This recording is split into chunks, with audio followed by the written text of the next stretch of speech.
تمام تعریفیں حمد اور ثنا، تعریف و توصیف اللہ جل شانہ کے لیے۔ درود و سلام نبی اکرم نور مجسم شفیع معظم آقائے کل ختم رسول دانائے سبل احمد مجتبیٰ جناب حضرت محمد مصطفیٰ صلی اللہ تعالی علیہ وسلم کی ذات والا صفات کے لیے حمد و صلات کے بعد، عزیز دوستو، بزرگوں، بھائیوں، قرآن مجید سورہ مومنون میں اللہ کریم نے فرمایا ہے، کیا تم یہ گمان کرتے ہو کہ اللہ نے تمہیں بیکار پیدا کیا ہے؟ تم یہ گمان کرتے ہو کہ تمہیں لوٹ کر اس کی طرف جانا نہیں؟ افحسبتم انما خلقناکم عبثا، کیا تمہارا یہ خیال ہے کہ مالک نے تمہیں بیکار پیدا کر دیا؟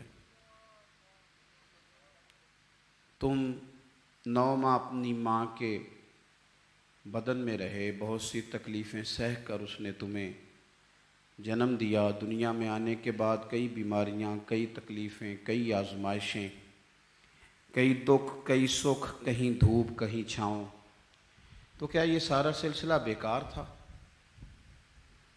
کیا یہ عبث ہے؟ اللہ فرماتے ہیں، کیا تم نے یہ گمان کر لیا ہے کہ تمہیں رب نے بیکار پیدا کیا ہے؟ تم کیا سمجھتے ہو تمہیں لوٹ کر اس کی طرف جانا نہیں؟ انسان دنیا میں اس وقت قیمتی ہوتا ہے جب وہ اپنے وقت کو قیمتی بنا لیتا ہے، اور دنیا میں اس وقت لوگ ناکام، مایوس، پریشان، بور، تکلیف، آزمائش میں ہوتے ہیں جب وہ وقت کو ضائع کرتے ہیں۔ جو آدمی جس مقام پہ بھی ہے، مالک نے اسے بیکار پیدا نہیں کیا، اس کی کوئی ضرورت تھی، حکمت تھی، تقاضے تھے اللہ کی حکمت کے، پھر شخص کو پیدا کیا گیا۔ اس شخص کو چاہیے تھا کہ وہ اپنے اوپر غور کرتا کہ میں کیا کر سکتا ہوں، میں بھلا کون سی خدمت سر انجام دے سکتا ہوں، میں دین کے لیے کیا کر سکتا ہوں، قوم کے لیے، ملت کے لیے، مذہب کے لیے، نظریے کے لیے، اللہ کی مخلوق کی خدمت کے لیے میں کیا اپنی خدمات پیش کر سکتا ہوں۔ وہ اپنی صلاحیتوں کو بروئے کار لاتا، ترجیحات طے کرتا، کام شروع کر دیتا۔ ہم ساری زندگی طے ہی نہیں کر پاتے کہ دراصل ہم ہیں کیا، ہم دنیا دار ہیں کہ دین دار ہیں، ہم کوئی سرکاری ملازم ہیں کہ تاجر ہیں، ہم بھلا ایک ویلفیئر آدمی ہیں یا ہم بس اپنی ذاتی سوشل لائف کے قابل ہیں، اور ہم طے ہی نہیں کر پاتے دراصل کیا ہے۔ ترجیحات کا تعین ہی نہیں کہ ہم نے کرنا کیا ہے۔ بہت سارا وقت ضائع ہوتا ہے، بہت سارا۔ یہ ہمارے ہاں درجنوں ابحاث اور درجنوں بحثیں صرف وہ ہیں جن کا کوئی مقصد نہیں، کوئی فائدہ نہیں، کوئی ضرورت نہیں، کوئی حاجت نہیں، بلکہ اس سے الجھاؤ بڑھتا ہے۔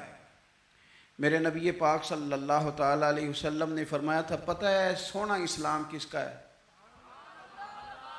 ایک مسلمان ہے تو ہر ایک کے پاس اسلام ہے، تو فرمایا پتہ ہے حسین اسلام کس کا ہے؟ سونا مسلمان کون ہے؟ یا رسول اللہ بتا دیجئے۔ تو فرمایا جو بے معنی، بے مقصد اور فضول چیزوں کو چھوڑ دے وہ سونا مسلمان ہے۔ اسلام کے حسن کا تقاضا ہے۔ مسلمان تو سونے سونے، چیدہ چیدہ، چنیدہ چنیدہ کام کرتا ہے۔ اس کے تو جو معاملات ہوتے ہیں وہ بڑے صاف ستھرے، اس کے جو کام ہوتے ہیں وہ بڑے اعلیٰ پائے کے۔ فضول بحثوں میں الجھنا، فضولیات میں وقت ضائع کرنا، فضول سوالات کرنا، فضول سوالات بھی دین میں منع۔ آپ قرآن مجید پڑھیے تو رب فرماتے ہیں، کیا تم بھی میرے نبی سے اسی طرح کے سوال کرنا چاہتے ہو جیسے اس سے پہلے حضرت موسیٰ سے کیے گئے؟ وہی رنگ اختیار کرنا چاہتے ہو؟ ابحاث میں الجھ جانا، اس چوک میں وقت گزارنا۔ ہمارا تو آپ یقین کریں، کچھ وقت لے گئے کعبہ خانے، کچھ زندگی لے گئی ہوٹل، کچھ وقت گزر گیا سیر کرنے میں، کچھ یہ پتہ کرنے میں گزر گیا کہ آج کل بھلا کون کون کیا کیا کر رہا ہے، اس پر بڑا وقت گزر گیا۔ فلانا فلانی جگہ کیسے پہنچ گیا، فلانے کی فلانی مصروفیت کیسے بنی، فلانے کا فلانے سے تعلق کیسے بنا، زیادہ وقت اسی میں بیت گیا۔ فضول ابحاث، فضول بحثیں، فضول وقت کا ضیاع، اپنے معاملات پہ بالکل توجہ نہ دینا۔ یاد رکھنا ہمارے بہت سارے کام صرف اس لیے خراب ہو جاتے ہیں کہ ہم توجہ نہیں کرتے. پرنسپل صاحب اے سی والے کمرے میں آرام سکون سے بیٹھے ہیں, انہیں پتہ ہی نہیں کہ اٹھ کے باہر جاؤں دیکھوں جا کے میرا عملہ کیا کر رہا ہے, انہیں پتہ ہی نہیں. پیر صاحب کے لیے چونکہ لنگر ذرا تھوڑا سا پیر صاحب کو بتایا ہوتا ہے ڈاکٹر نے کہ تو نے یخنی کھانی ہے چھوٹے گوشت کی, تو اس کے لیے چونکہ علیحدہ سے پکتا ہے اور گلاس پانی کا سٹیج پہ پہنچتا ہے, 6 بندے رومال لیے کھڑے, اٹھ کے دیکھتے ہی نہیں کہ مرید کو سبق پڑھ رہا ہے کہ نہیں پڑھ رہا. طالب علم پہ جا کے توجہ ہی نہیں دیتے کہ اس کے کمرے کا حشر کیا ہے. میں ایسے لوگوں کو جانتا ہوں کہ جو اپنے اداروں کا مہینوں وزٹ نہیں کر پاتے, اپنے اداروں کا.